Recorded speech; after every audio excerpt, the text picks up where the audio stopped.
Assalamu alaikum. Hello, children. Welcome to MCPS online classes. So, we were doing our chapter 1, going to school. है ना? हमने उसमें सब discuss किया था ना, गोइंग टू स्कूल में कौन सा डिस्कस किया था हमने?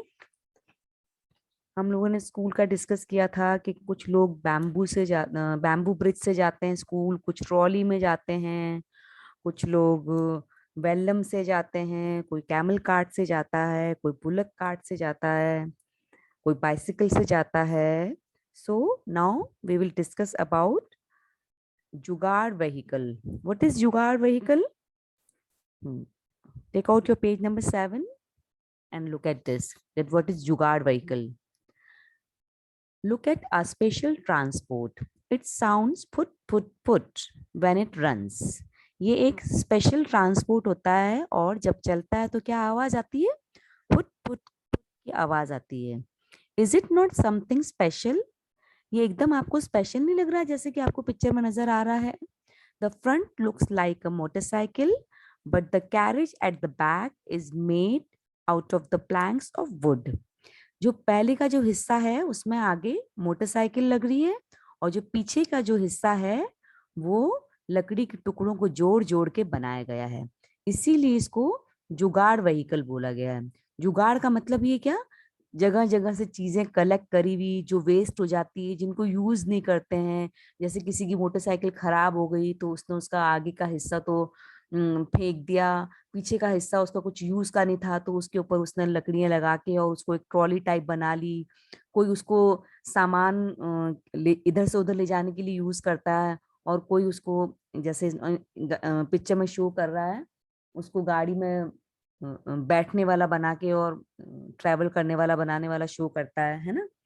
तो उसको हम बोलते हैं जुगाड़ करना. जैसे वेस्ट मटेरियल्स को चीजें जब इकट्ठी करके कुछ बनाते हैं उसको हम जुगाड़ बोलते हैं, है ना? आपने भी देखा होगा कहीं ऐसी जगह पे गाड़ियां, जो ऐसी गाड़ी होती है उसमें जैसे मोटरसाइकिल जैसे इसने बना रखी है वैसे और भी गाड़ी की बना सकते हैं. कोई कोई अपनी साइकिल को ही ऐसे बना लेते हैं, है ना?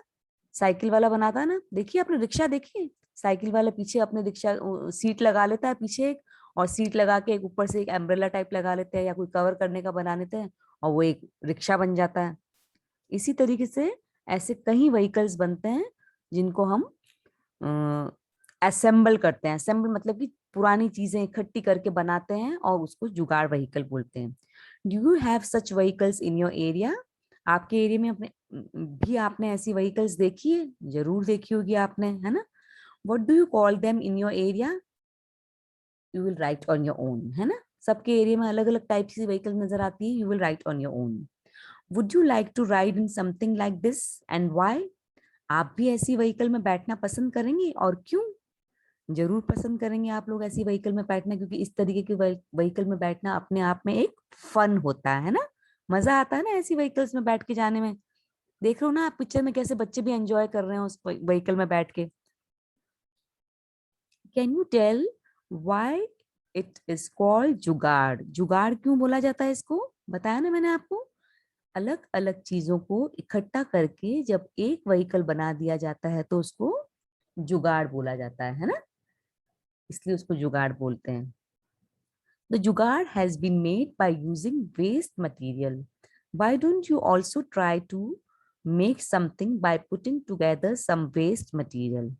अच्छा, जैसे इसने वेस्ट मटेरियल को इकट्ठा करके एक गाड़ी बनाई है, आप अपनी खुद के दिमाग से कुछ भी वेस्ट मटेरियल को यूज करके और कुछ भी बना सकते हैं, है ना? जैसे फॉर एग्जांपल मैं आपको बताती हूँ. घर में जैसे आपकी मम्मी चूड़ी पहनती है ना? बैंगल्स बनाती है, बैंगल्स पहनती हैं, तो उस बैंगल्स के अगर जैसे वो टुकड़े हो जाते हैं, छोटे छोटे वेस्ट हो जाते हैं, तो उन टुकड़ों को अगर आप जोड़ जोड़ के ऐसे कुछ बॉल बनाओ या कोई बर्ड के फेदर बनाओ तो बहुत अच्छा सुंदर एक मतलब वो बन जाता है, एक क्राफ्ट पीस, है ना? तो ये तो आप छोटे बच्चों का मतलब कोई भी क्राफ्ट बनाने का तरीका बता दिया.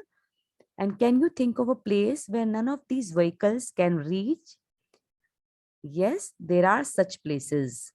अच्छा, अब आपको मैं ये बताऊंगी, ऐसी बहुत सी ऐसी जगह हैं जहाँ पे व्हीकल्स बिल्कुल भी नहीं जा सकते हैं। आप अपने इमेजिनेशन में सोचो कि कौन सी ऐसी जगह है जहाँ पे साइकिल भी नहीं जाती है, बोट भी नहीं चलती है, बुलक कार्ट भी नहीं चल सकता है, कैमल कार्ट भी नहीं जाता है। तो वो जगह कौन सी होती है? दैट इज फॉरेस्ट, जंगल, है ना। फॉरेस्ट किसको बोलते हैं? जंगल को। We have go we have to go through a thick forest to reach school. इन बच्चों को थिक फॉरेस्ट पार करके स्कूल जाना होता है। At some places it is so thick that even sunlight does not pass through. कुछ जगहों पे तो इतना घना जंगल होता है कि वहां पे सूरज की रोशनी भी नहीं आती है। It is also very silent there, और खूब सन्नाटा और खामोशी होती है एकदम ना। बिल्कुल किसी भी चीज की आवाज नहीं आती, एकदम डरावना सा लगता है। You can only here the sounds of different birds and other creatures. आप सिर्फ चिड़ियों की चहचहाट की आवाज सुनते हो या फिर जंगली जानवरों की आवाज सुनाई देती है। तो कितना डरावना होता होगा। सोचो वो बच्चे स्कूल जाते होंगे तो ऐसे रास्ते, जंगल के रास्ते को क्रॉस करके जाते हैं तो कितना मुश्किल होता होगा। Have you ever been in a thick jungle और एनी सच प्लेस? आप कभी ऐसे थिक जंगल या ऐसी जगहों पे गए हो आप? मे बी आप गए हो ऐसी जगह पे।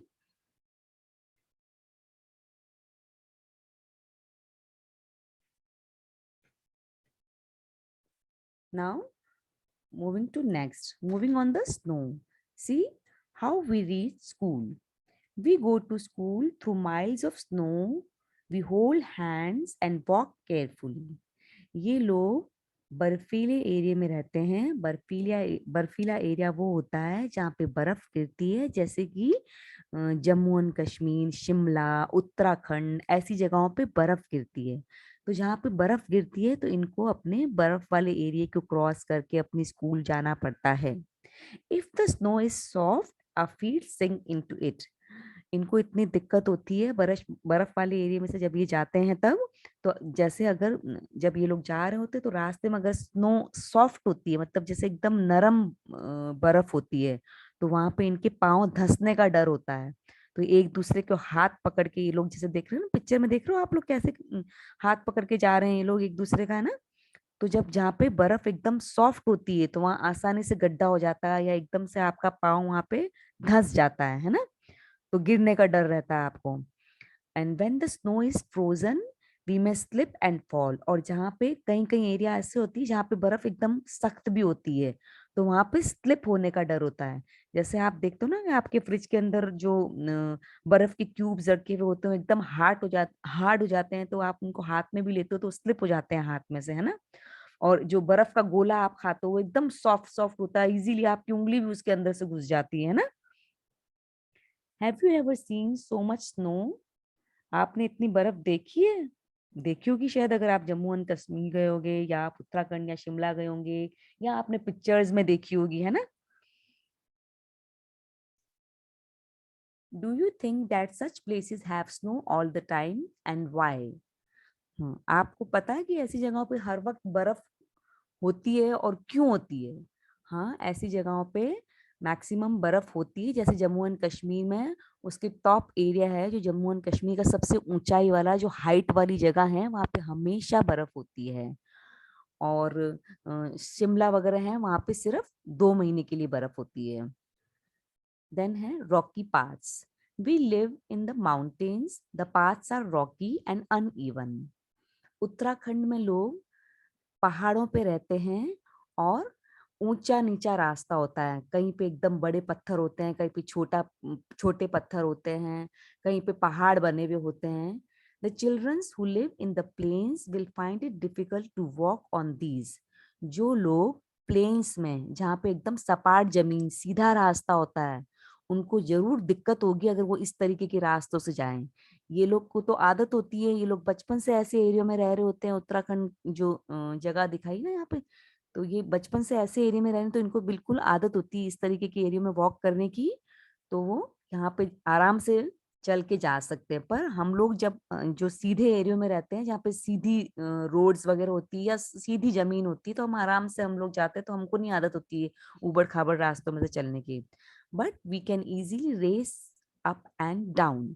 पर इनको रोज आदत होती है, तो ये रोज फटाफट आराम से अप एंड डाउन पत्थरों में से, माउंटेन्स में से होके अपनी स्कूल जाते हैं। No matter whether there is a dense forest, farms, mountains, or snow on the way, we manage to reach school. इनको कोई फर्क नहीं पड़ता है, चाहे अगर घना जंगल हो तो भी बच्चे उसको क्रॉस करके स्कूल जा रहे हैं, चाहे फार्म्स हो तो भी वो बुलक कार्ट में या कैमल कार्ट में अपने जा रहे हैं स्कूल, माउंटेन्स हो तो भी वो वॉक करके जा रहे हैं, स्नो हो तो भी वो अपना हाथ पकड़ के जाते हैं। तो कैसी भी मुश्किल हो, अपना स्कूल जाना नहीं छोड़ते हैं। They are going to study and learn more and more, है ना। So now this chapter is over. I hope you all have enjoyed, and uh, you have enjoyed and see that how children manage and go to school by different ways, है ना. So next chapter we will do in our next class. And till then, I will share activities and worksheets with you. Okay. Thank you. Have a good day.